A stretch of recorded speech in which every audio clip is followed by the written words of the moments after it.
For me, I'd grown up partly in Arizona, partly in Idaho, where there's a decent amount of members, and my parents are both members. We went to church all the time.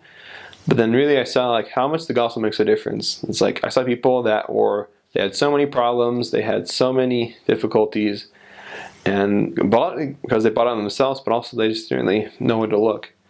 But then as members of the gospel and they changed, that was like incredible to see the change and happiness they had in their life.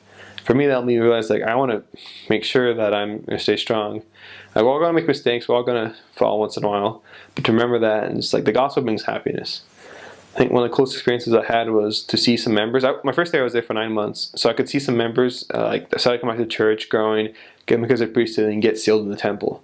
And I was able to go to the temple with them. And it was one of the closest experiences to see just the happiness and the light that came in their eyes just from changing and living the gospel.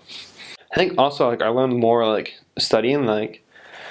Before, like, I read the Scriptures before my mission, but I read them, but I just kind of like, okay, I'm going to read a chapter Book of Mormon, 4 pages in the Bible, a little page from the Gospel, and I'm good for the day. Then I really learned how to study and like really think about it, ponder. And so I love my personal study. And I kept the journal, which I would highly recommend, is keeping some kind of journal to take notes in. Because then, like as G.J. Scott said, you keep it down and keep it recorded, and you show the Lord that it's precious, and you can get more. You receive more because of it. I learned so much. I have a binder, and it's just full of like I could go back and read it and like cool, slow experiences that help me strengthen my testimony.